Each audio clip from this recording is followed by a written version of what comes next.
आज 3 जजेज honourable 3 जजेज bench जिसकी अध्यक्षता माननीय मुख्य न्यायाधीश कर रहे थे, उनकी बेंच में सूचीबद्ध हुआ।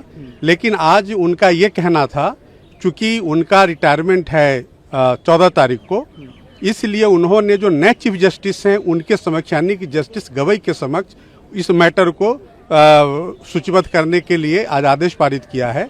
अब इस पूरे मामले की सुनवाई 15 मई को होगी और नए बेंच के समक्ष होगी। सर, उन्होंने ये भी कहा कि हम इस जो हलफनामे आए हैं उन्हें पूरी तरीके से गहराई से नहीं पढ़ पाए हैं, इसे बिल्कुल उन्होंने ये कहा कि ये पूरे मामले की विस्तार से सुनवाई करने की जरूरत है। और एक बात जरूर था कि जो मुस्लिम पक्ष के जो वकील थे उन्होंने अंतरिम आदेश की बात की। उन्होंने कहा कि नहीं, इसमें कोई जल्दीबाजी नहीं है, अंतरिम आदेश और जो मेन पिटीशन सारे मामलों पर सुनवाई आज जो नई बेंच होगी वो तय करेगी और उनके हिसाब से फिर आगे सुनवाई चलेगी।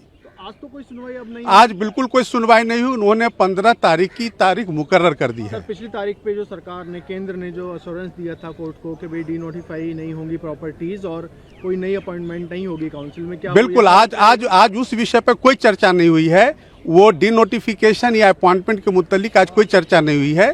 माननीय मुख्य न्यायाधीश ने कहा कि उन्होंने काउंटर की भी पूरी जो गहराई में जाकर के अध्ययन नहीं किया है, इसीलिए जब आगे सुनवाई होगी तो फिर मामले पर पूरी क्या माना जाए सर, वो व्यवस्था यथावत रहेगी या उसमें कोई नहीं, जो पिछली तारीख पर जो व्यवस्था की गई वही व्यवस्था अगली तारीख तक चलती रहेगी। देखिए, सुप्रीम कोर्ट में आज ये कहा गया है कि जो है हमने देख नहीं पाए हैं और नई बेंच इसको सुनेगी, तो 15 को नई बेंच गठित होगी और वो सुनेगी, नई बेंच बनेगी। लेकिन मेंबर और को लेकर जो कहा गया, देखिए जैसे देखिए एनी मेंबर इन्होंने कहा है, पहले मुस्लिम हुआ करते थे वक्फ बोर्ड के अंदर, जो स्टेट बोर्ड होगा और जो वक्फ नेशनल काउंसिल है उसके अंदर 10 मेंबर जो हैं, पहले अब 10 मेंबर मुस्लिम होंगे, पहले 20 मेंबर मुस्लिम होते थे, 12 कोई भी हो सकते हैं।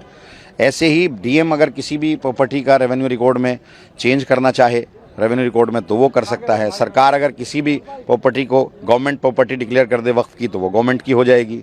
दूसरा, अगर किसी प्रॉपर्टी पे डिस्प्यूट क्रिएट हो गया तो वहाँ पर जो है नमाज जनाजा बंद हो जाएगा। अब जब तक फैसला नहीं आता तब तक तो ये सब नहीं होना चाहिए।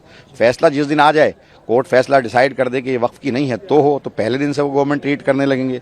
तो ये ऑब्जेक्शन है वक्फ बाय यूजर जो है उस पे है ही।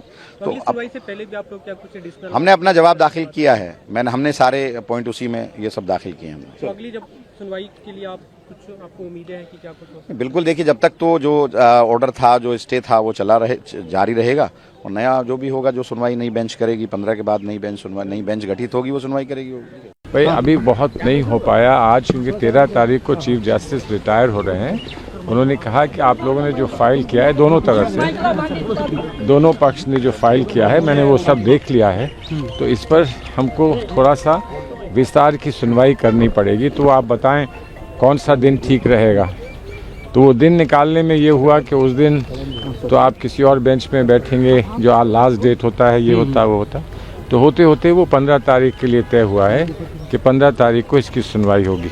अब बेंच का जो एश्योरेंस था उसको लेकर क्या होगा? एश्योरेंस तो रहेगा, एश्योरेंस तो रहेगा जब तक इसकी सुनवाई नहीं हो जाती तब तक एश्योरेंस तो रहेगा। बिकॉज आइडिया ये था कि उन्होंने एश्योरेंस दिया है, उस एश्योरेंस पर ही इसको स्थगित किया गया था और वो जब तक सुनवाई नहीं हो जाती वो एश्योरेंस रहेगा।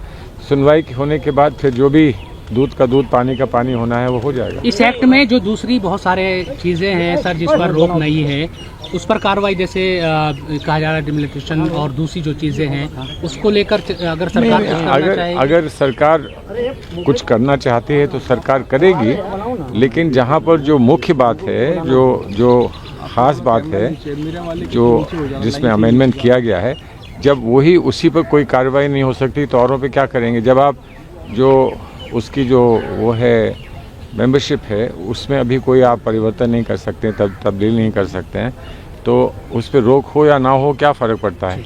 दूसरी बात जो रजिस्ट्रेशन का जो कि ख़ास विशेष समस्या है कि वक्फ बाय यूज़र पे जो रजिस्टर्ड नहीं हैं उनको वक्फ बाय यूज़र नहीं माना जाएगा। उस पर भी जब सरकार की तरफ से ये आ गया है, ये बात आ गई है कि हम उसमें कोई स्टेटस में कोई परिवर्तन नहीं करेंगे, तो अब कोई ऐसी बात बची ही नहीं है। खबरों के साथ बने रहने के लिए हमारे चैनल को सब्सक्राइब और लाइक करना ना भूले।